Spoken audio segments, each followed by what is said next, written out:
Hi everyone, I'm Kim Eichhorst, the Science and Research Director for the Bosque Ecosystem Monitoring Program, and thank you all for joining us at the 2021 Bemp Crawford Symposium. The Crawford Symposium was started as a way to honor our co-founder, Dr. Cliff Crawford, and his foundational work in bringing people together and listening to and learning from them and sharing our experiences of the bosque and the river. And this year we are working on honoring the different voices and perspectives and expressions of everyone who is involved in science, education, and the love of the outdoors. I'd like to thank all of our funders, our partners, our advocates for supporting us this year, and I especially want to thank all of our participants for being willing to jump into our virtual Crawford Symposium. Thanks.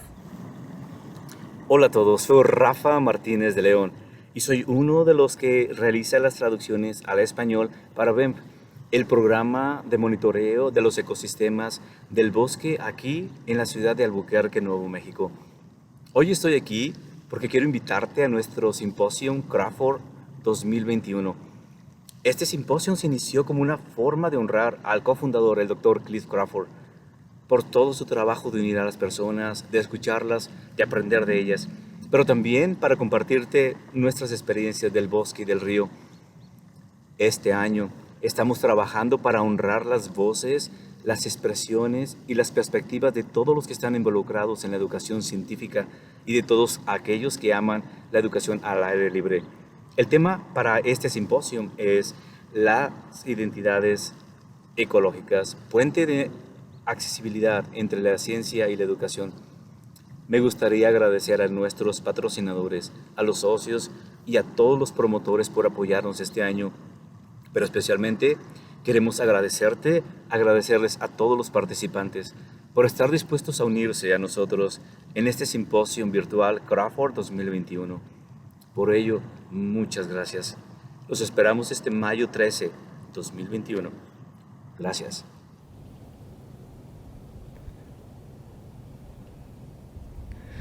Bemp Science and Education take place on current and ancestral lands of the Pueblo, Diné, Navajo, Apache, and other displaced indigenous peoples. Bemp acknowledges that this land was forcibly stolen by European colonizers, and that the detrimental effects of their presence through violence, displacement, and disease are still impactful today. We offer this acknowledgement as a first step in honoring the indigenous peoples and their ancestors, and as a call towards further learning and actions as guests in this place.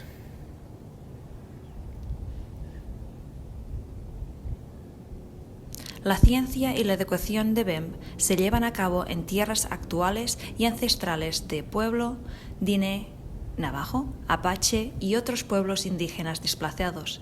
Bemp reconoce que esta tierra fue robada a la fuerza por los colonizadores europeos y que los efectos perjudiciales de su presencia a través de la violencia, el desplazamiento y las enfermedades todavía tienen un gran impacto a día de hoy. Ofrecemos este reconocimiento como un primer paso para honrar a la gente indígena y sus antepasados, pero también como llamada para un aprendizaje y unas acciones más profundos como huéspedes en este lugar.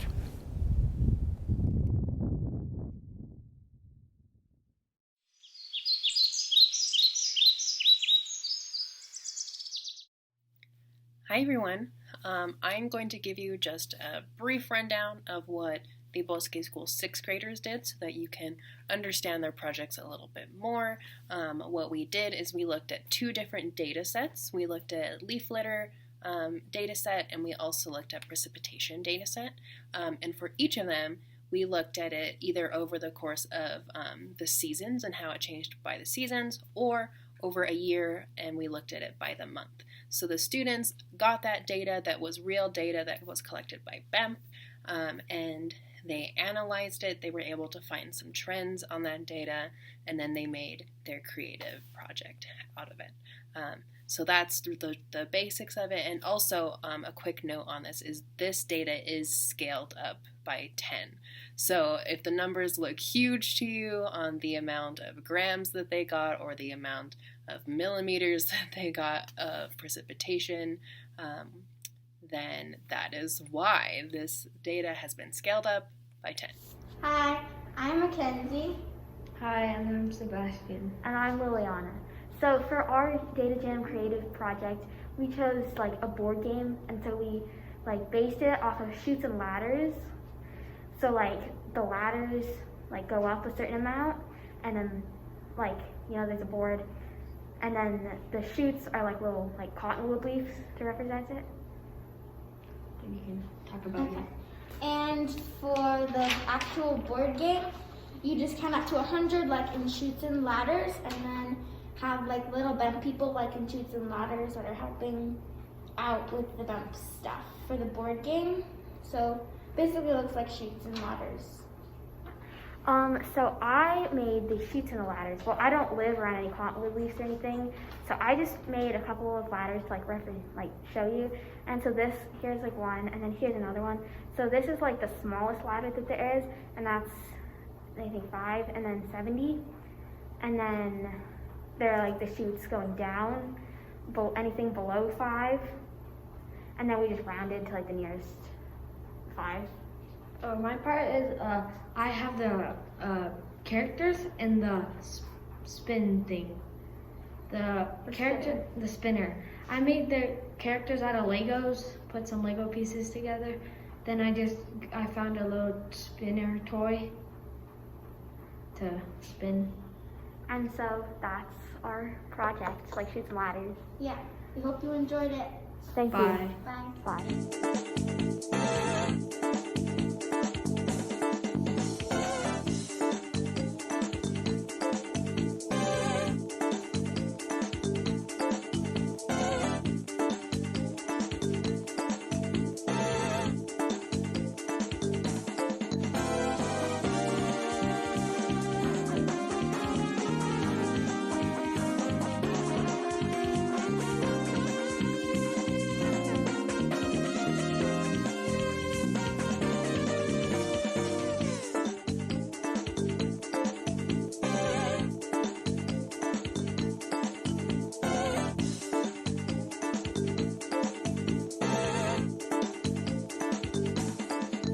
Hi, I'm going to present my presentation on rainfall from the past month. I did this with a partner, his name is Malachi, and I did it with me and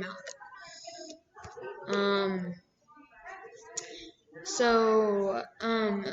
Here is my graph of rainfall through the months. In January, there was no rainfall, so I indicated no rainfall with an X. In February, there was milliliters of rain, I think. In March, there was 27 milliliters. In April, there was,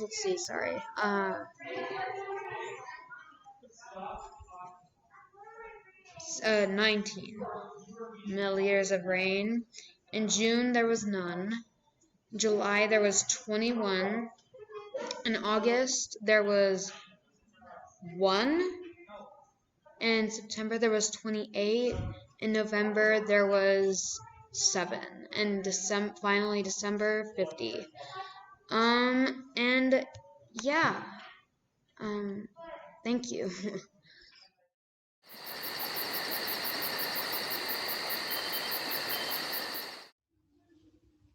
Hi, my name is Brooklyn Bird, and I'm a student at Bosque School. So for my research project, I was looking at the pH between the Rio Grande and the East Fork sites. So my hypothesis was, how is the pH affected at the Rio Grande site after it was tested at the East Fork site? So my hypothesis is that the Rio Grande site is going to be more acidic because it will have gone through a lot of places, making it more acidic. So what is pH? pH is a scale used to specify the acidity and basicity of water or aquatic solutions. And how do we collect it? The pH value can be measured using electrochemical measuring systems, litmus paper or indicators, and colorimeters. The easiest way to take a pH measurement is with the litmus paper or a colorimeter. We just simply use a pH meter. So 0 to 6 is when the water or aquatic solution is more acidic. 7 is neutral, and 8 through 14 is more basic. So for the East Fork site, when I was doing my research and analyzing my data, I noticed that the water was more basic. I did 2 graphs for this data set, and in both I see a trend. This one I did by every year. As you can see, it tends to go up. So from 2009 to 2019, the pH level seems to go up. And in 2015, that was when it was our highest point, and in 2010 was our lowest. The second graph I did it by every 3 years. The trend still stayed the same, so it stayed around the same area throughout the time. For the Rio Grande site, I also did it in 3-year increments. When I was observing my data, I noticed that the means were staying about the same. So as you can see, it stays around the same place, doesn't really go down or up. I've also created a graph showing the comparison between the means for all the data between the East Fork and the Rio Grande site. So looking at this data, I can tell that the Rio Grande site is a little more acidic than the East Fork site. In conclusion, the Rio Grande site was just a little more acidic. My hypothesis was supported. The Rio Grande site was at the pH level of 8.39, and the East Fork River was at 8.7. I think that it becomes more acidic because it has gone through more towns, and the water could have possibly come from springs up in the mountains. For my creative project, I did a graph with the trout showing my data because I love to go fishing, and there's a certain area of pH that trout can survive in. The picture of the graph is on the next slide. Here's a picture of the last graph that showed the difference between the 2 sites. Here's a picture of my creative graph with the trout. So, as you can see, the East Fork is still higher. Trout can only live in water if the pH levels are in the 6.8 to 8.8 range. When looking at my data, both streams are able to support aquatic life. Now, this doesn't mean that this is set in stone. This could vary in coming years, but for now, the trout are able to survive in the East Fork and Rio Grande River. Thank you. Hello, I'm Emmy from Bosque School, and this is my watershed research project. How is the water temperature and pH affecting our trout? Some background information to start us off is, so first off, what is pH? pH is a scale of acidity that goes from 0 to 100. And I have a little diagram over here that also shows what it is, and 7 to 8 is considered the basic. And most living organisms require a neutral pH that is 7 to 8. And big changes in pH can be harmful to living organisms. And then on to water temperature. Colder water has more dissolved oxygen than warmer water, and each organism has a certain temperature that they can live in. And then even small changes in the water temperature can affect the organisms in a negative way. So more information is the preferred ranges for trout. So pH is 6.6 to 8.8, and then water temperature is below 20 degrees Celsius. So this was my original research question. And then my hypothesis is that if climate change keeps up and if the water gets hotter, then the trout will suffer. And this is because the trout need 4 times the amount of oxygen in hotter water than they do in colder water. And if the water temperature gets too high, then the fish will experience stress, and that will lead to the fish's growth stopping due to the high water temperatures.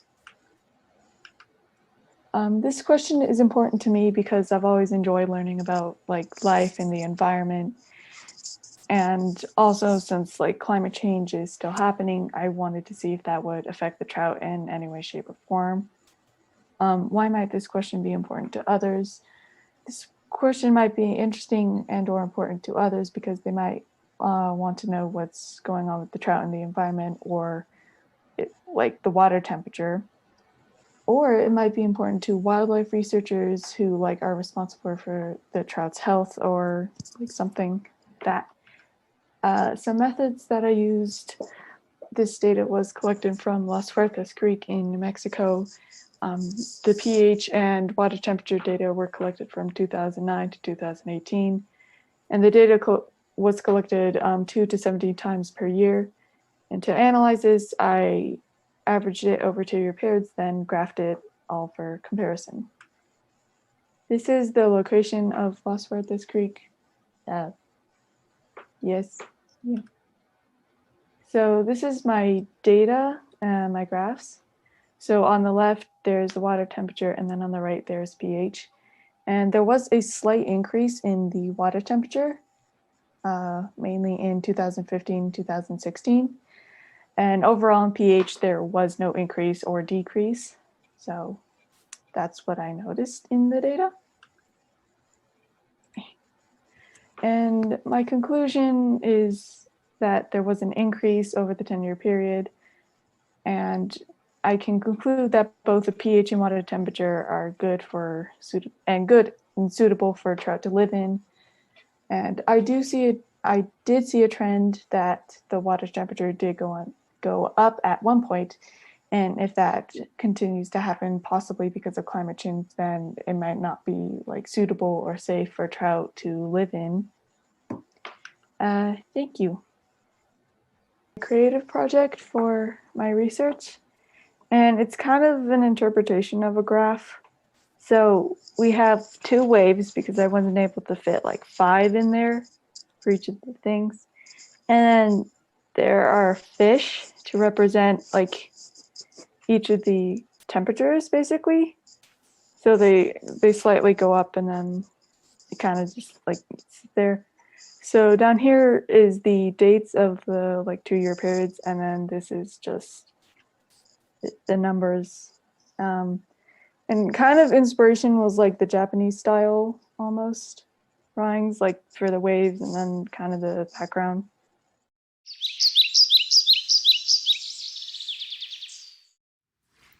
Hello! In the following videos, you will watch different research project presentations made by Bemp students. All these projects came out from the Bemp Data Gem lessons, where students practiced the scientific method by collecting their own data regularly over the semester, forming their own scientific questions and hypotheses, analyzing the data collected, finding trends, and graphing the results. At the end of this process, the goal was for students to also come up with a creative piece to represent the trend found in their scientific research. The first set of presentations you will see were made by the college and career high school students. The students based their research on a litter survey around their neighborhood. The goal was for students to link the patterns found in the amount of litter concentrated on the streets to some external cause like storm events or wind, for example. In some of these presentations, you will see both the research project and the creative piece. In others, you will see only one or the other. I hope you enjoy it. Thank you. My name is Samantha Garcia. I am a student at College and Career High School, and this is my litter collection project for Bemp. My litter collection project began in January of 2021, once a week for 5 weeks in total. I did this in my neighborhood, which is specifically in Albuquerque, New Mexico. I did this by myself and monitored trash and pollution in my neighborhood by taking a specific route and tallying all the litter on Bemp's litter survey datasheet. My official research question was, what is the most common type of litter in my neighborhood and what percentage of my data consists of that element? A method I've used, which I mentioned on a previous slide, was walking the same route in my neighborhood along with a pencil and Bemp's data sheet on the same day every week for 5 weeks. I also took pictures of my findings, some of which you'll see in this presentation. I searched for all types of trash and litter was seen everywhere. Here is a chart of all my weekly data. You can see on the left-hand side, those are the official litter categories and the amount and their corresponding percentages they totaled. And lastly, my cumulative data and chart. You can see plastic made up about 12% of my data, paper about 5%, glass about 9%, metal about 3%, dog poop about 60%, and the other category about 8%. And it goes along with a pie chart. Some trends I saw within my data were that dog poop is the most common type of litter, while metal is the most uncommon. All the litter categories except metal were consistently present on my walks, and during week 3, we actually see a slight decrease in all of the litter categories, which actually is around the time that it snowed in Albuquerque. My conclusions are that I was able to determine the most common type of litter in my neighborhood, which is dog poop, making up about 60% of all the trash I found, and the amount of trash decreased in all categories during week 3, which was during a snowstorm. And a key takeaway is that dog poop is definitely a problem in my neighborhood, although there is a wide variety of litter everywhere. I think I can raise awareness of this issue by making PSAs along sidewalks, reminding people to pick up after their dog, and attaching a box of poop bags to the sign so it makes it easy for them to do that. A future direction I would take for this project would definitely be to expand the area of land I covered and to target the areas most prone to litter. Onto my creative project, I made a 6-layered cake representing all of my data collection. The layers are in order from highest percentage of trash found to lowest percentage. So from bottom to top, it's dog poop, plastic, glass, other, paper, and metal. First, the dog poop layer. This is a chocolate cake covered in chocolate frosting, and I made little poops around the edge with chocolate frosting. The plastic layer is covered in sprinkles just because I think that plastic comes in all different colors, and I poked straws in the layer as well. The glass layer, I frosted it green just because that's the color I think of when I think of glass. And I also cut some small clear cups for decoration. The other layer, this is decorated with dried apples because when I would find trash in the other category, it was mainly food. And the last 2 layers, paper and metal. The paper layer is surrounded in white chocolate rectangles to kind of imitate paper, and the metal layer is covered in gray frosting and is decorated with aluminum. And here's a short video of me putting together all the layers.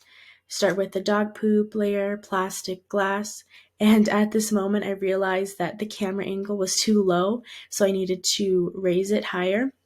And off camera, I pushed in a wooden skewer into the cake so that it would be more stable. I'm just going around the edges now, putting in all the little poops.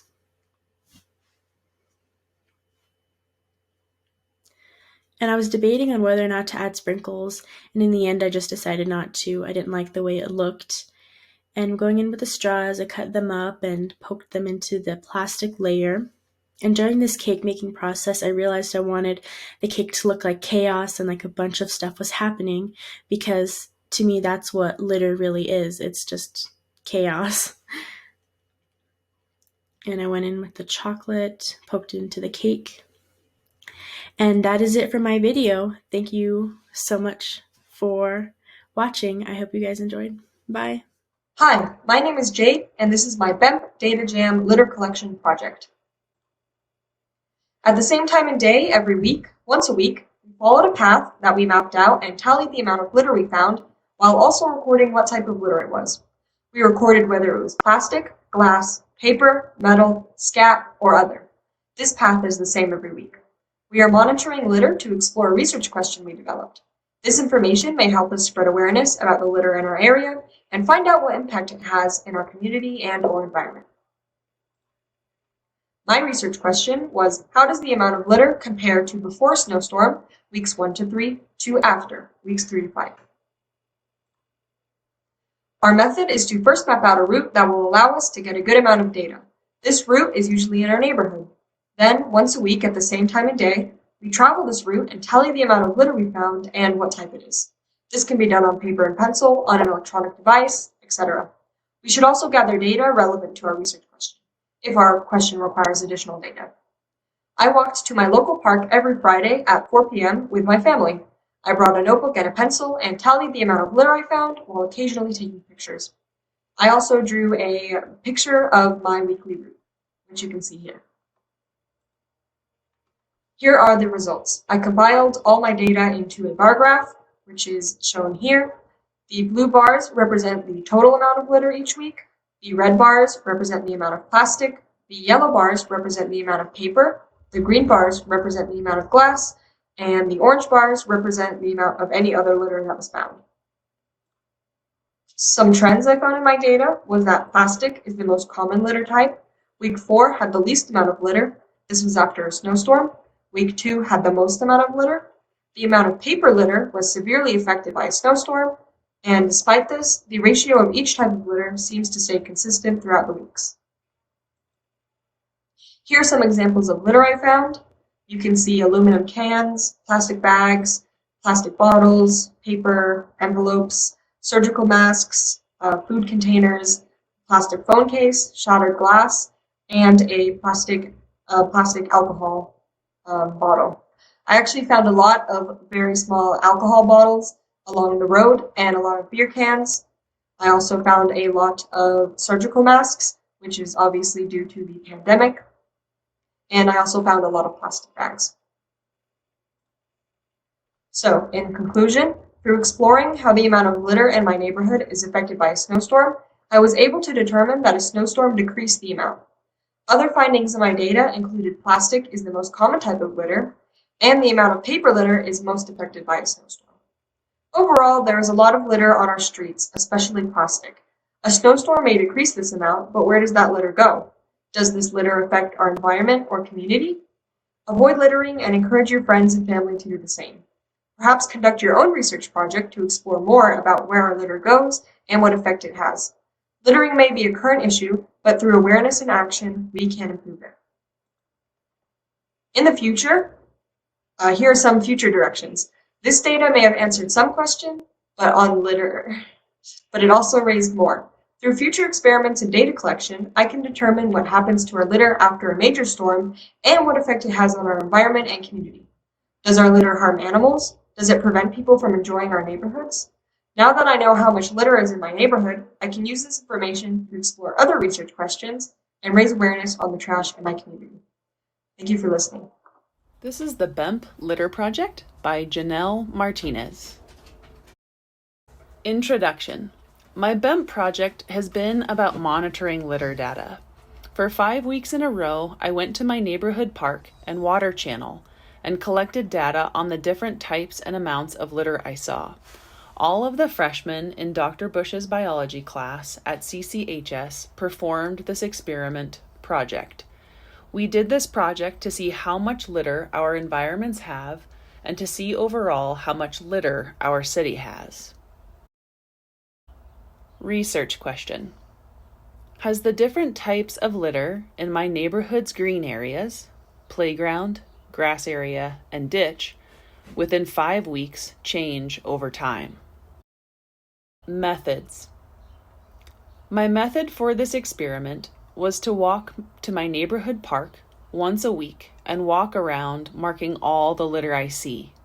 I made a trail around and on the grass areas, playgrounds, and ditch. I made sure I walked to most of the areas at the park so I could get enough data.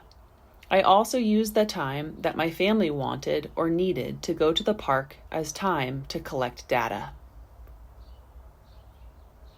Results. Data trends. Some patterns, trends that I notice in my data is that there was more litter in the beginning than the end. I also noticed that the amount of litter went down throughout the first 4 weeks and then had a sudden surge of litter in the last week. I noticed that most of the litter consisted of plastic and there was little to no glass. Conclusion. My research question was, has the different types of litter in my neighborhood's green areas, playground, grass area, and ditch, within 5 weeks change over time? While observing and analyzing the final data, I found that the amount of litter over time decreased, but at the end had a surge of litter. Still, there was more litter at the beginning of the data collection than there was at the end. Towards the end, people started to be more aware of the litter around them. I encourage people to continue picking up trash because it's not only helpful to humans, but the earth in general. Future direction. Does the amount of litter affect the objects, like oxygen, that living organisms need to survive? I would like to determine if litter affects the growth of trees, and thus there would be a decrease in oxygen. This decrease in oxygen might affect us as humans, since trees provide the oxygen we need in order to survive.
Bemp Data Jam project made by Santiago Rivera.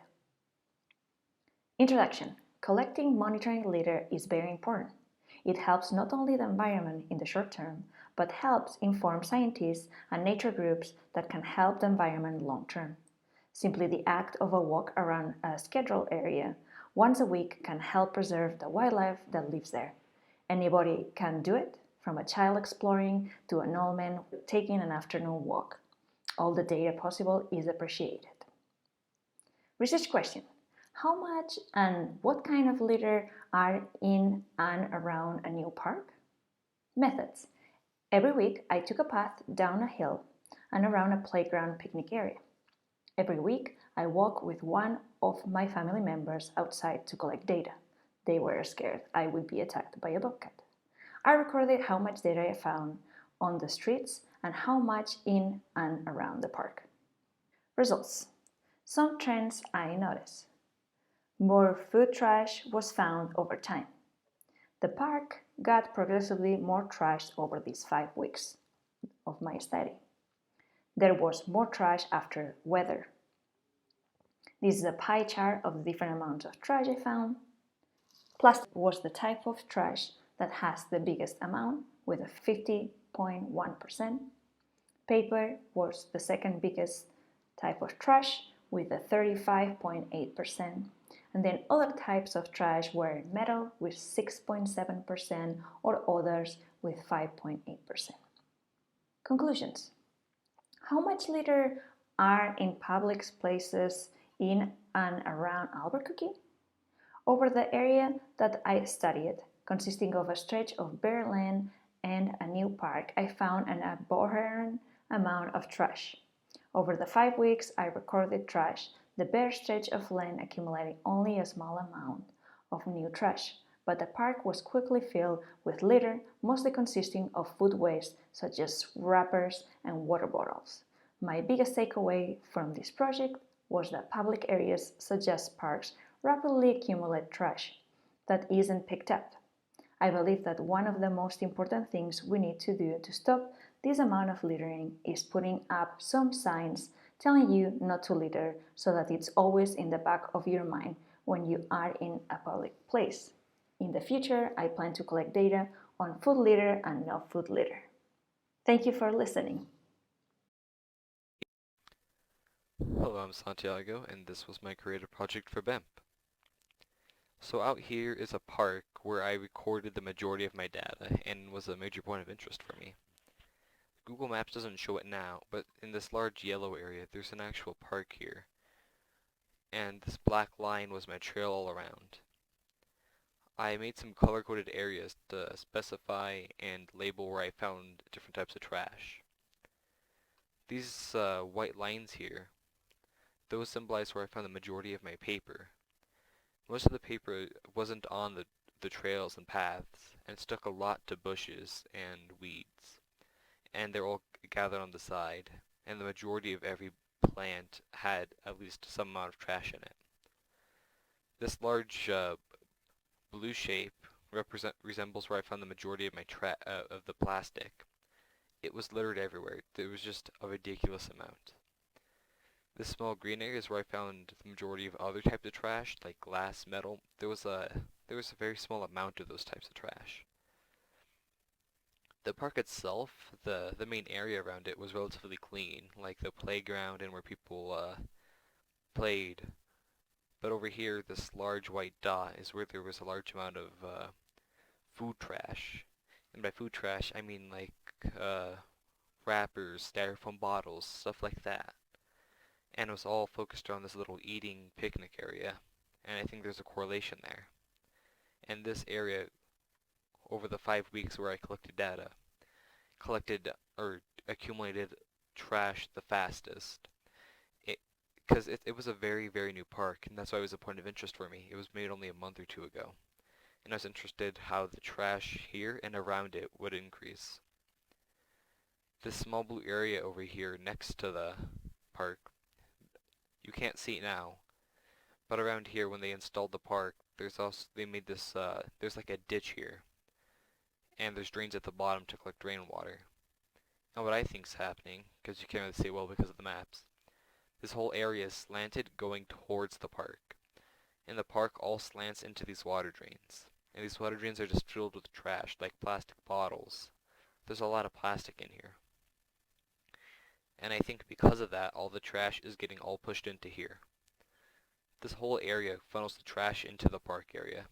And so there's trash all around it, but not exactly in it, because there's a lot of barriers. And I just kind of think it's surprising, shocking that this place hasn't been cleaned up yet by the people who do it. I don't know if it's the authorities' job, but I'm just kind of surprised that no one's cleaned it up. And I thought this was a good way to represent. My Bemp project is me going out into my neighborhood once a week for 5 weeks and collecting data on the people and trash in my neighborhood. Next is my research question. My research question is the following. Is the amount of trash in my neighborhood related to how many people are walking? I chose this research question because I've always wondered if, there's any correlation between how many people are walking, because maybe more people are walking, that means more trash is being distributed. Or it could mean the latter, less trash is being distributed, or more of it is being picked up, and so on. And so that is why I chose this as my research question.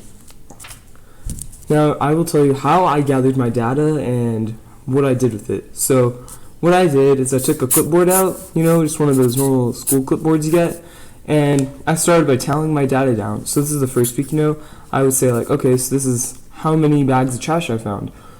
And a measurement for a bag for me is basically just one of those Walmart trash bags you get. Not a very good jar, so bear with me. But yeah, so it's just one of those plastic Walmart bags. It's not necessarily have to be 100% full, but that is how I'm measuring one bag of trash. So anyways, each week I'd go out, take my clipboard and a pencil, not a pen, just a pencil, it's easier to erase your mistakes, and I'd I would tally how much trash I found. So the first week, I found 2 bags of trash. One bag of trash, not two, one bag. And then the second week, I found 2 bags. Third week, I found 4 bags. And then fourth week, I found 1 bag. Second week, I found 2 bags, and so on. And then on the first week, we'll also write down next to that, how many people I found. Did I see 1 person? Did I see 2 people? How many? So I write that down. And then here's my graph. So we're going to make our y-axis and my x-axis. And then the x-axis is going to be the day of the week number, not the day of the week. So we have 1, 2, 3, 4, 5 weeks because that's the span of this project. And my graph is going to be a bar graph because I found that to be the easiest way to convey my information. And so we're going to go up to 4 bags because that's the most bags I found. So that's what the y-axis is going to stand for. So 1, 2, 3, 4. Boom. All right. So then on the first week, I found 1 bag of trash. So we're going to color that in. And there was only a few people walking that day. So that is how many people were walking on the first week, on the first day. And so then whenever I went and collected a second time, I found 2 bags of trash. And there's about the same amount of people because I was doing it the same day, the same time. So they probably have the scheduled walk or whatever. So on the second day, that's how many bags of trash I found. And the third day, I found 4 bags of trash, which is quite a big difference third week, which is quite a big difference from the previous weeks. And there were a little more people walking that day. So it might have been because of clear weather, not weather. And so then on the 5th week, or in 4th week, not 5th week yet, I found 2 bags of trash. And so then I marked that down. The 5th week, I found 3 bags of trash. And those days is about the same, those weeks, same amount of people was present there. So there wasn't any change except for maybe on the 3rd week when I saw a few more people than usual. But I'm pretty sure that was just because of weather, sometimes it's nice out when I get out and walk. So yeah, this is my graph of all my data. And so, in conclusion, what I found from this is that the amount of trash you find, so amount of trash you find out and the amount of people you see walking, does not necessarily always have to do, they don't always correlate with each other. Because if we did want to find out whether they correlate with each other, we have to go over a longer span of time, maybe 10 weeks instead, because over the span of 5 weeks and once a day was not enough. So maybe instead of just 5 weeks and doing it once a day, I would do it twice a week, So maybe like 1-2 times a day, or 1-twice a week, so that way I get more accurate data. And I can even be more specific, like what kind of people were walking. Were there kids? Were there adults? And so on. So that's my conclusion. And I think that if we wanted to progress this, we could just say like, hey, everyone, when you go out, make sure you pick up a piece of trash if you see it on the ground. And you can even do this in a big group and probably get way more accurate results. So in conclusion, big group equals big results. Small group equals small results. Thank you for listening. Have a great rest of your day. This is my Data Jam research project that I spent the last 5 weeks working on. So for the past 5 weeks, I've collected data in my neighborhood, picking up litter to determine how much trash builds up every week. I started at my house and I went all around my neighborhood because it's a pretty small neighborhood. So every Sunday I went with my family and my dogs and I just collected the trash data. So my research question, if I collect litter in my neighborhood in the next 5 weeks, how much trash will I find at the end of each week? Will I find more food waste? Will I find more plastic waste? So that is what I was modeling on my charts after. So my method. So to start tracking my data, I made my path, I made my route in my neighborhood, and I went on my first walk. I then took note of the most common types of trash I found, and I put those into categories for the next 4 weeks because that was my first week. I then made a chart to track my data, and at the end of 5 weeks, I reviewed my data and I found the answer to my research question. So that's what I made the charts after. So the data, this is my data for the last 5 weeks. So my things were cigarette butts, chip bags, soda tabs, water bottle caps, straw wrappers, plastic wrappers, and receipts. I found that the first week was the highest for most of the trash, and then it all gradually got lower because the first week had not years, but it had most trash without being picked up every week. So that's what I found. So this is the research question data table that I made. My food waste, and then plastic paper. Obviously, the food waste was higher than the plastic paper for each 5 weeks. This is also what I modeled my creative project on. And this is my creative project. I made the cigarettes part of the food groups because you ingest it and you consume it.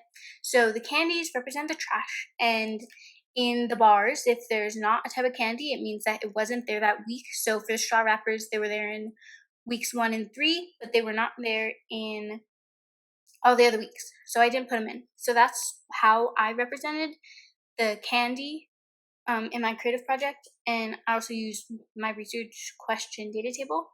So my conclusion, what did I figure out of all of these weeks? So for the past 5 weeks, I decided to record how much litter I found in my neighborhood to determine if I find more food or plastic waste.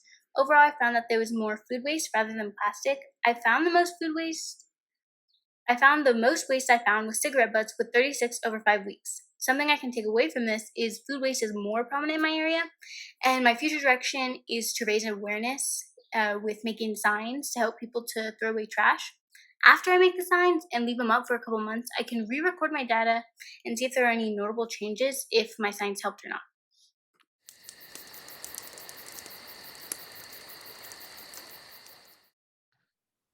Hi, my name is Juan de la Cruz. I'm from La Academia de Esperanza, and today I'm going to be talking about pitfall traps on our campus. So what is a pitfall trap and how do we use it? A pitfall trap is a hole in the ground that catches creatures on our surrounding environment.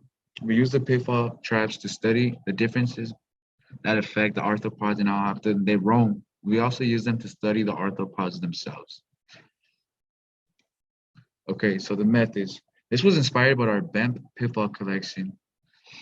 And so we decided, to take it upon ourselves, create our own on our campus and to monitor what kinds of arthropods we find here on the different seasons, how it changes. May 2019, we installed 13 traps on our campus. The traps were open every once a month for 48 hours. and we were roughly open about the third week of the month. We skipped June, July, and December because the schools were closed. And since March 2020, monthly trap collections have been interrupted because of COVID. So this is our school, and each letter is a trap. So this is the locations of the traps at our school. O and N are recent add-ons that we added in October. So the question is, does the location of a pitfall trap on our campus affect diversity and abundance of arthropods collected in that trap? Diversity is the different kinds of species we collect, like ants, cockroaches, beetles. Abundance is how many of total number do we get those of arthropods or insects. So each trap, we graphed it. And as you can see here, letter A, we graphed it. And we have also a color-coded chart to distinguish different kinds of arthropods that we found in that trap. These are some other traps. There's J, D, G, and A. And as you can see, G is our less abundance with a low diversity. So we rarely catch stuff there. Letter J is, we do catch a lot, somewhat, but we also do get different varieties. And letter D, we have a lot of amount, but low, varieties of species. And letter A is also described in the past slide. Alrighty, so these are 3 tables. And the first one is the trap locations with the trap letter on the side, the total number of arthropods collected, and the number of species. Table 2 and 3 is abundance. So the highlighted part is how many total arthropods that we've collected. And then the third table is the diversity, saying how many of different species within that category we found. And as you can see here is another diagram. So as you can see, letter D is 82, and that's why it's the greater circle. So this goes by the size of a circle. So the smaller the size, the lower number of arthropods we found. So the diversity here, like you can see letter A, we found the most diversity there, and that's why it's a bigger circle. Okay, now that school has reopened, we continue to do monthly monitoring. We expect to see more arthropods as, the sun starts coming out, the weather starts being warm. When the data becomes available, we would like to compare our collection, what we collected with the Bemp, side-by-side comparison. It's likely that these sites will be varying type of arthropods collected. We'd have different species compared to the Bemp and the Bosque. We would like to get better at identifying arthropods that we do collect from our campus. And as you can see here, this is one of our 8 planners that we've newly created for our newly habitants for our arthropods. So prior to the COVID shutdown of our schools, we are using the Albuquerque Backyard Refuge Program to guide and plan some improvements to our campus. We will be adding water features and a native plant that we can provide food, shelter for birds, insects, and other pollinators. We create a habitat for wildlife on our campus that will change what we collect in our traps. We will see a change in the diversity or abundance of arthropods in our traps. So we have more of these, on our campus. They were just newly built.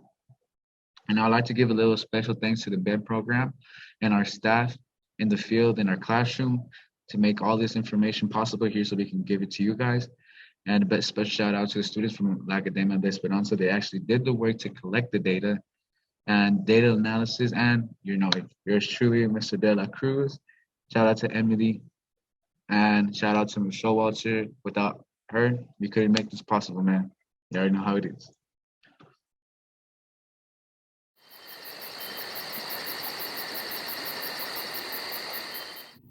Hi everyone, my name is Shelby and I am a Bemp educator here.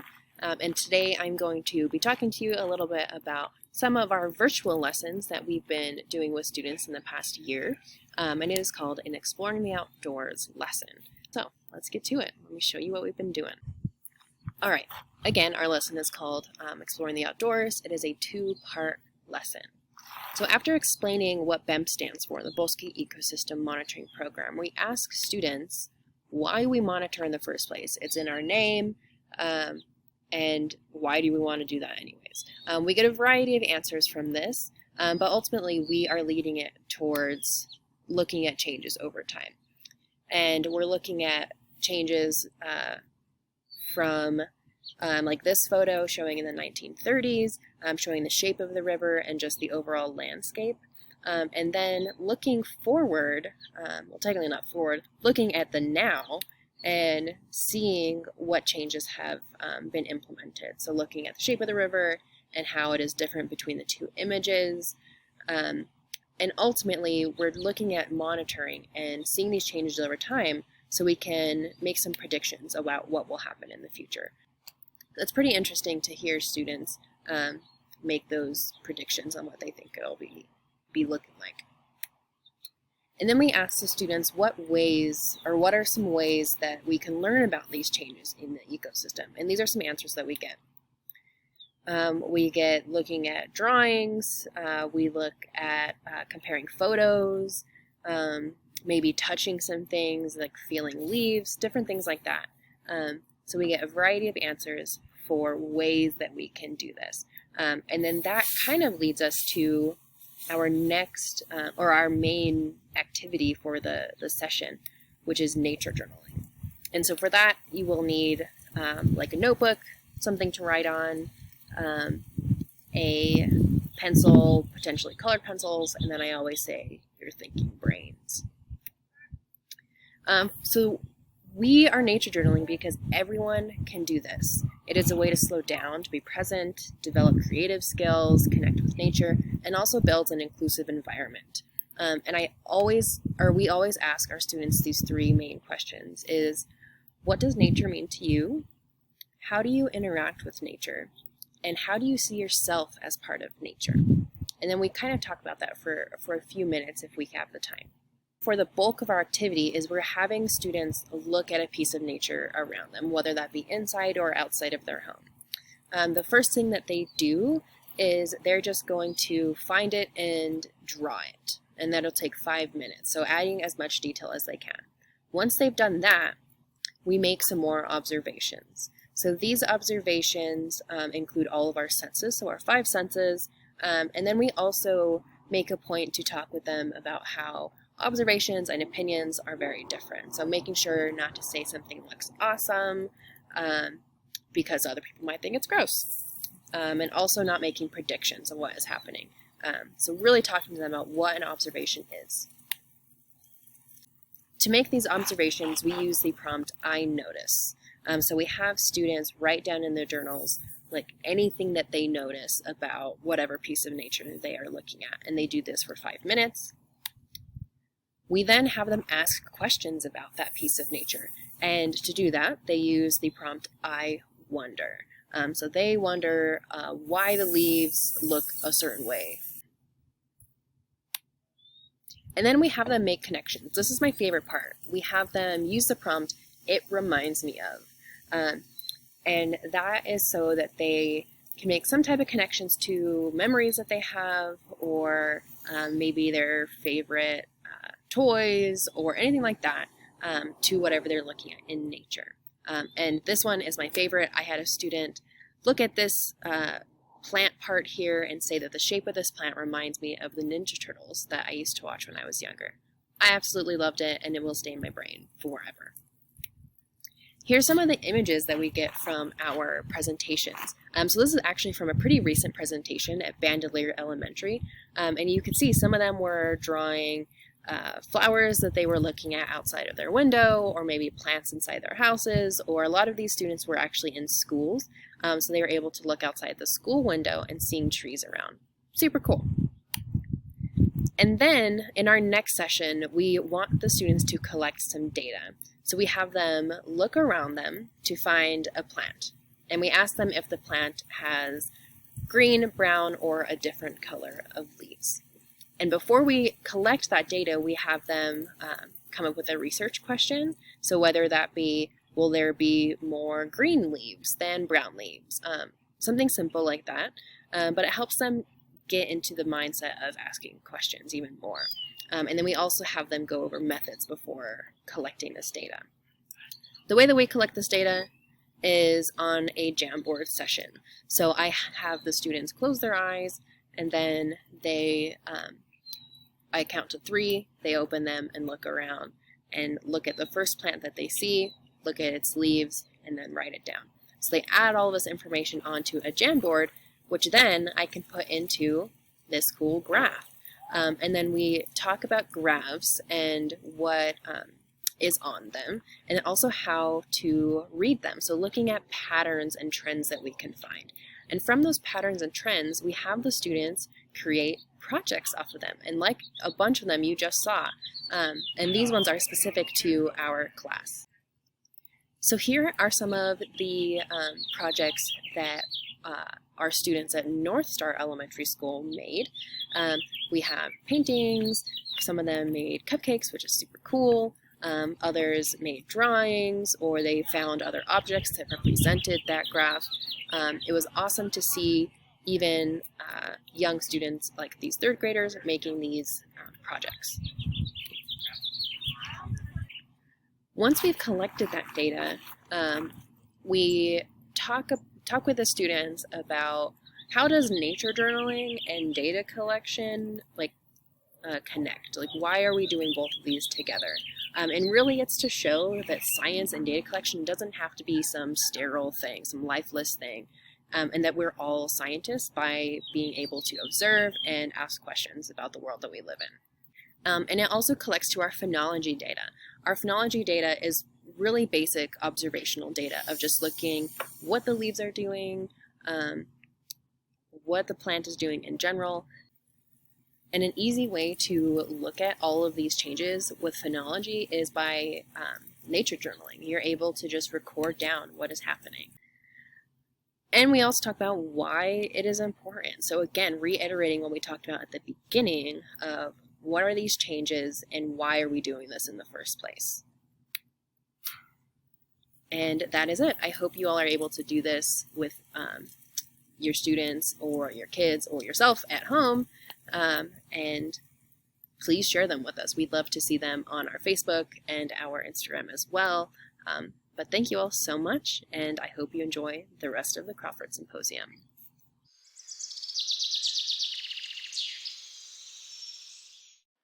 Good afternoon. My name is Vince Case, and I am a PhD candidate in the Language, Literacy, and Sociocultural Studies Department at UNM and a public school educator. Dr. Kim Eichhorst of Bemp has asked me to discuss the impact of outdoor learning, the focus of my dissertation. Let's look at some pictures as you consider the following. What appears to be happening? What are the students doing? The adults? Why and where? Notice how you feel as you see these pictures.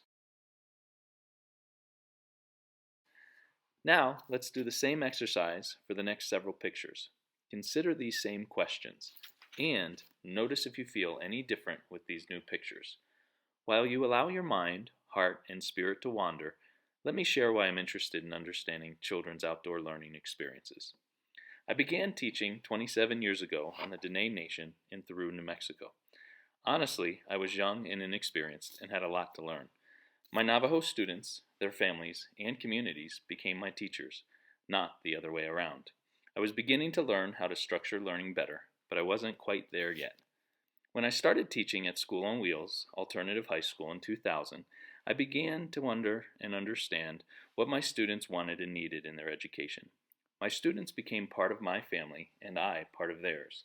Something was happening for my students as we went to the bosque and got into the river or the ditch.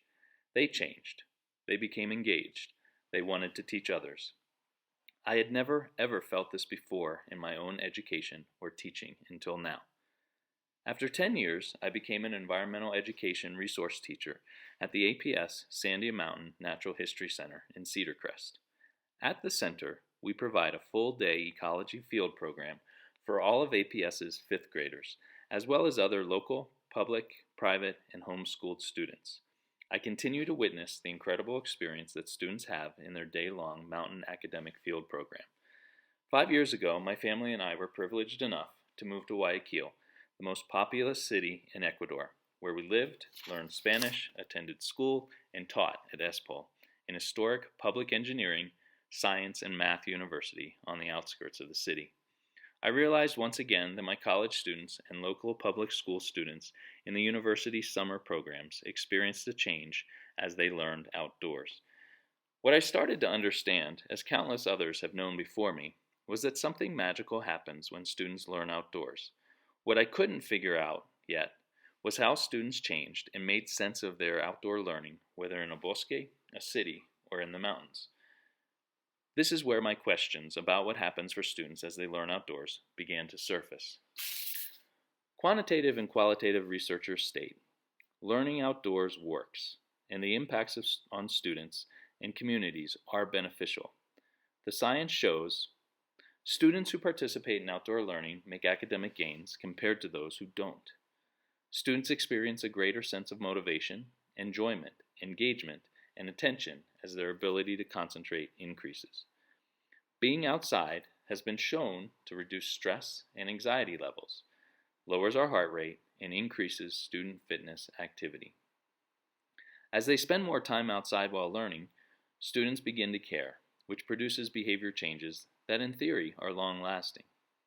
Students develop a more positive sense of self and self-discipline as absenteeism decreases. The outdoors provides a supportive learning context since it is calmer and typically quieter. Students collaborate more and think more creatively. Students reconnect to their natural world, even in cities. With proper precautions, learning outdoors is less risky during COVID than learning indoors. Typically, these positive impacts and benefits increase the more time students spend outside while learning, and the students have the most to gain are sometimes those who have the least access to the outdoors and natural settings. As you just heard, much work has already been done on the benefits of outdoor learning, and we are moving towards what Quo and colleagues call a cause and effect relationship between learning outdoors and these positive impacts. With this background, I'm focusing my own research on understanding how students perceive their outdoor learning experiences through the stories they tell. The question is, how do we go from these school campuses during school time to these school campuses on a regular and daily basis? I hope you'll join us along the way. Thank you for your time and interest. Feel free to reach out to me at case@aps.edu at any time. Enjoy the rest of the symposium.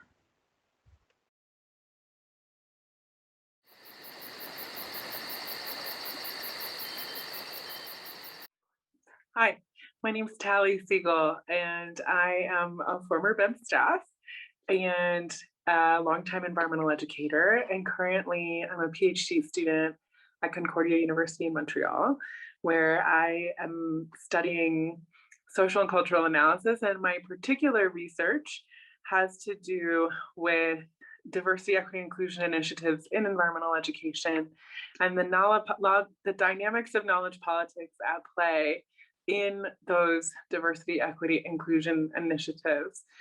I wanted in this short presentation to just share a little bit about how I connect my research on diversity, equity, inclusion and my practice as an environmental educator, make some connections to how we can be using an equity and inclusion lens, both as we study what's going on in the natural world and how we work with students around what was going on in the natural world, and also how we teach and explore our research work together.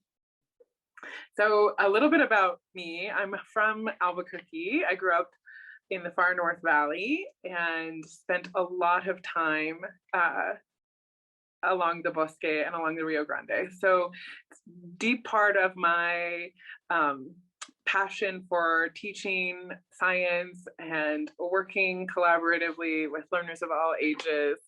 And the Bosque, my time in the Bosque is really influential in terms of my academic career as well.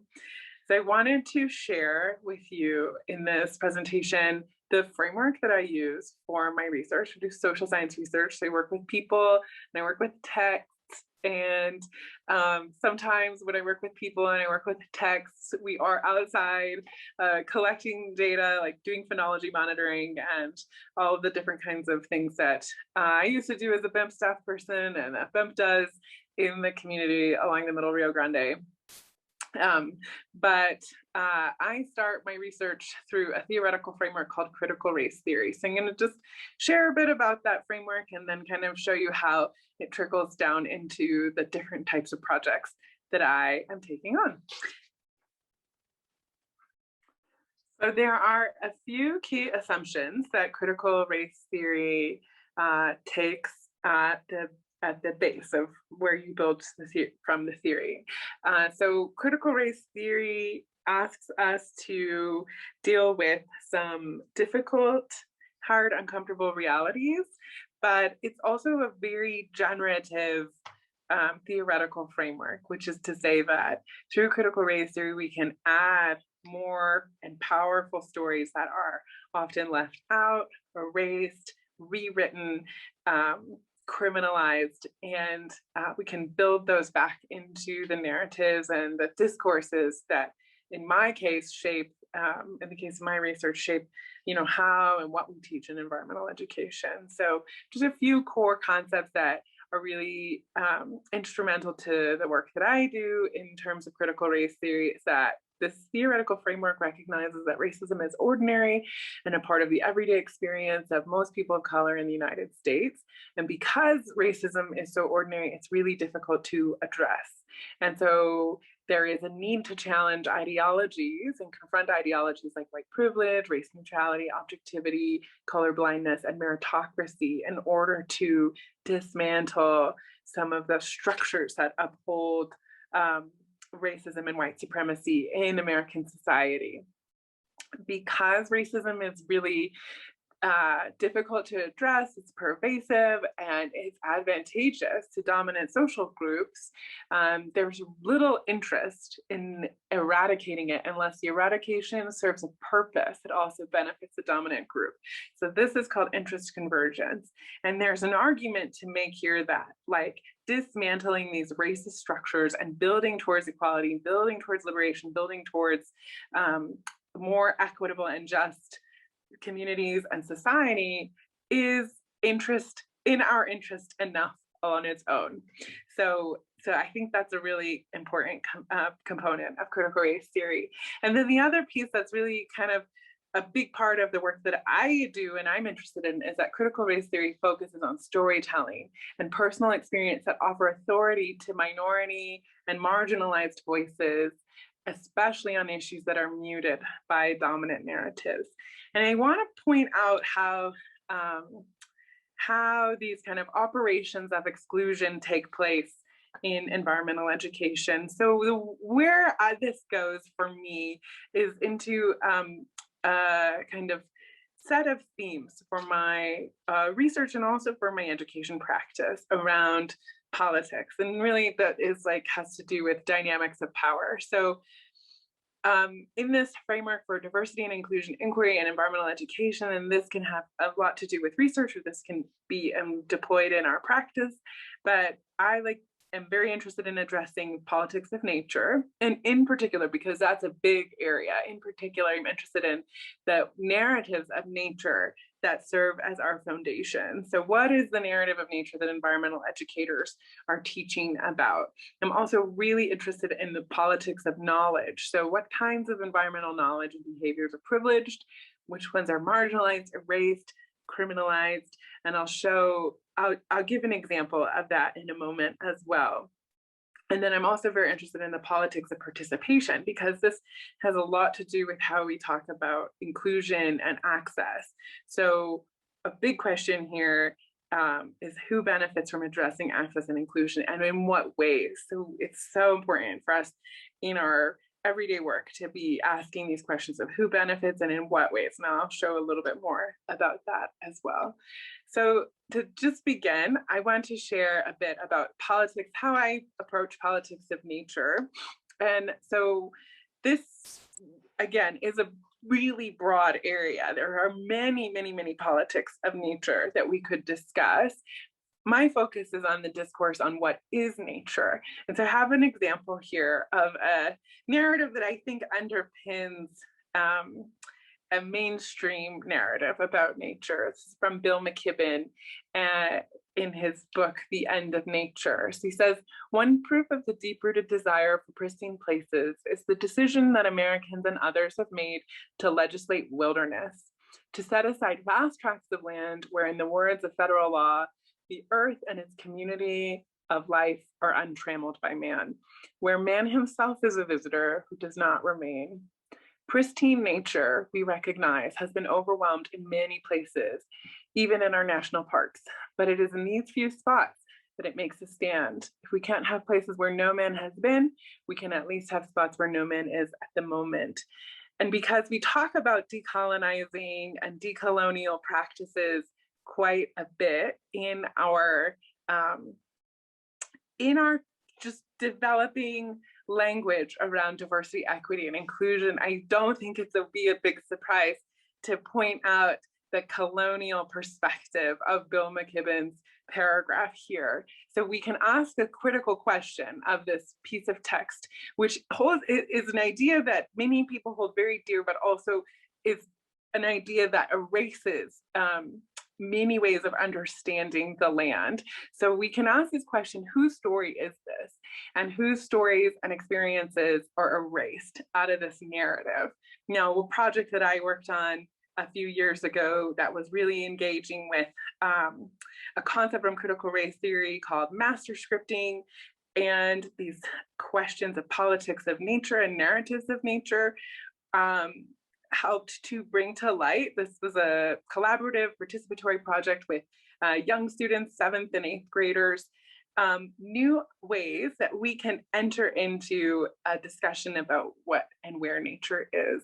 And so even just broaching that question with our group and then bringing in our own stories to find a common place to begin our discussion about nature is a way to resist or rewrite this dominant narrative.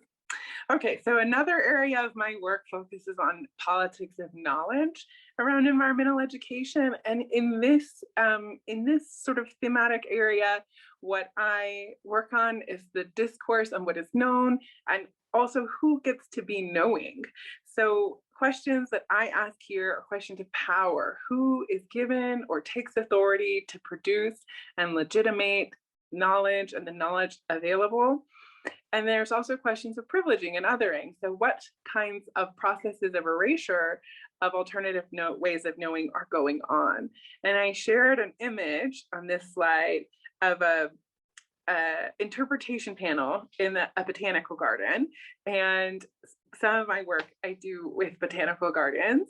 And this is a really great way to think about knowledge politics, because we have a sign that has been provided in 2 languages, English and Spanish, but you can see that they're not, the language is not equitable, right? There's not parity or sameness between, or fairness to the translation between the English language and the Spanish language text. So there's a decision that's been made here, and it orienting more privilege or giving more privilege and power to the English language text and the English language readers than to the Spanish language text and the Spanish language readers. There's a decision that's made that says the folks who are reading this in Spanish will not get the same amount of information as the folks who will read this in English. So we can attend to those politics. As a researcher, I will ask questions about these, but in practice, we can just be critical when we're looking at the documents and the texts that we're producing with groups or on our own as institutions to provide information. And we can make sure that we're attending to who privileging, who is benefiting and being privileged and who is being othered or marginalized. Okay, and then finally, I wanted to share a bit about the area, the thematic area of my work that I just call politics of participation. And so really this gets into what's the discourse on access and inclusion that we have in our institution or in our group or community. And so we can ask questions like, to what are groups being included? What are we inviting people into?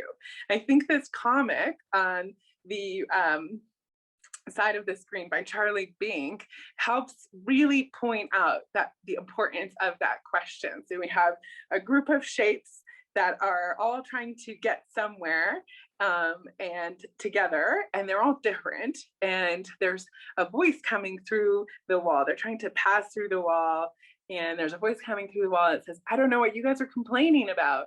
And on the other side of the wall, the circle is saying, if you want to make it through, just be yourself. Well, the problem is that the wall does not allow for all of our different shapes to pass through as themselves. It might force them to take a different shape, to take a different identity, to take a different route in that they might be able to than they would be able to do if they were just expressing themselves as they are. So the wall, the environment around the shapes, is forcing the shapes to conform or to assimilate or to shift in order to fit. And that's a really it's a really profound thing that we can pay attention to when we're talking about access inclusion. What are we including people into? How do we need to change our walls? Those are the barriers. Maybe not like getting the people to the wall or the shapes to the wall, but getting them over the wall, through the wall, breaking down the wall so there's no wall.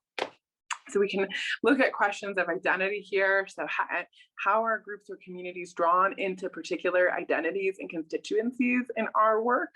How do we label groups? And how does that relate to how groups might label themselves? And then we have questions of interest as well to think about. So what are the dynamics of power and partnerships? Again, we come back to this question of benefits. Who benefits from the partnerships and in what ways? And who outlines the benefits? Are they outlined collectively? So there's some activist work here to do. There is some critical inquiry, which is where I hope my research fits in, again, through text and through practice and through interviews. For me, how I kind of view this work is that the method is the practice, or the practice is the method, and that to me resonates quite a bit with some of the components of Bemp, like the phonology monitoring, which is very near and dear to my heart. It's like a long term, it's a practice, it's a method, and there's so much rich information that comes from paying attention over time to how these dynamics work. So here's a little bit about who I'm drawing from in this work, and a way to contact me if you were interested in doing that. And thank you so much for your time and for the invitation to join the 2021 Bemp Symposium.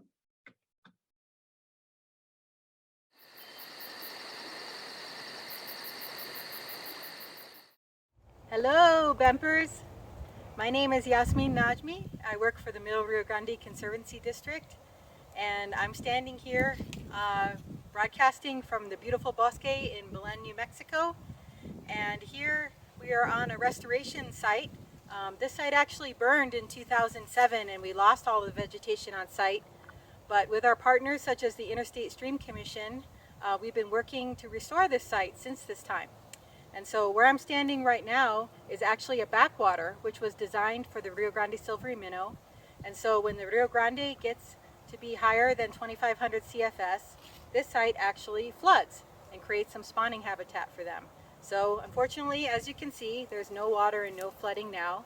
But because we have had flooding here in the site, you can see that we have some beautiful salt grass, and we have a lot of young cottonwoods and native willows that have established here. So that's wonderful. And there are 3 primary ways in which we use monitoring data from the Bosque Ecosystem Monitoring Program. First, Bemp data provides great baseline data for a restoration project such as this, where we can get a sense of what are the soils on the site, what's the groundwater table, what kind of vegetation is growing here, and that helps really inform what we will do or what we are able to do with this site. And then secondly, there is a Bemp site here. This is called the Crawford site, named after our fearless leader, Cliff Crawford, rest in peace. And here you can see we have a leaf fall litter trap, which is part of the transect of the monitoring site.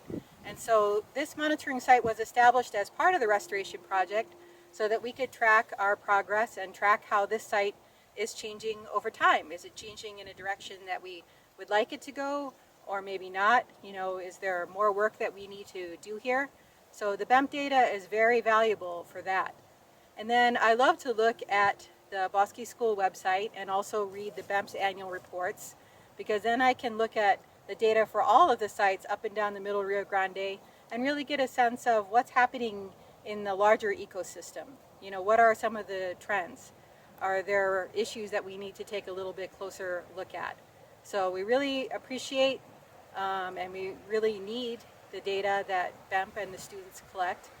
And best of all, Bemp is raising the next group of stewards, scientists and stewards of this beautiful place. And so I hope in 4 years that there will be a Bemp scientist standing here talking about this place instead of me. So thank you, Bemp, for everything. Appreciate it.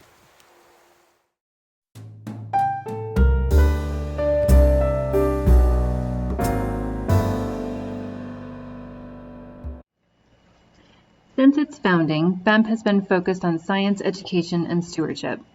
Cliff Crawford embodied that. His enthusiasm for science learning and being outdoors were essential to how we defined Bemp. In 2020, Bemp staff decided to recognize those who support science education and stewardship through an annual Crawford Award. Bemp would not be where it is today without the hard work, commitment, and passion of our co-founder, Dan Shaw. Dan's dedication to getting students outside to experience hands-on science, to learn about their environment, and build deep connections to their local landscape is an inspiration to those of us who have had the privilege of working with him. Over the years, Dan has given much of himself to Bemp, as a scientist, as an educator, and as a steward of our program, the ecosystem, and to the next generation of scientists, educators, policymakers, citizens, activists, and friends of the Bosque.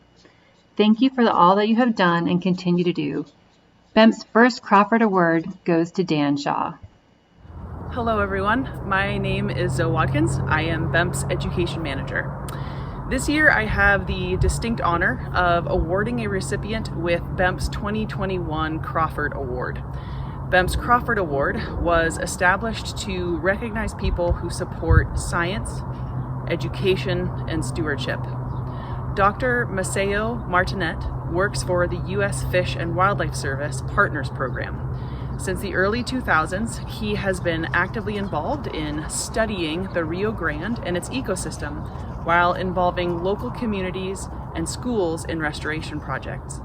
Maceo works with New Mexico tribes, students, community groups, universities, collaborative organizations, private landowners, and state and federal agencies to work on lands to increase ecosystem health and function while providing habitat for species of concern. Maceo is an ecologist and environmental educator who focuses on partnerships, investing in and revitalizing natural spaces, and building a sense of stewardship for our local ecosystems. His love of the river and bosque are evident in his community-based restoration efforts, his teachings, talks, and manner. Thank you, Maceo, for your commitment to science, to education, to our ecosystem, and to making New Mexico a healthier, happier place. Without further ado, Maceo Martinet, it is my privilege and honor to hand to you this year's Crawford Award. Thank you so much for this reward. Cliff Crawford meant a lot to me. As a budding graduate student in the PhD program, he was one of the few professors who asked how I was doing and invited me to the Bosque. And every time we met in the Bosque, he was very inspirational and inspiring. And thank you so much for this award in Cliff Crawford's name. Thank you.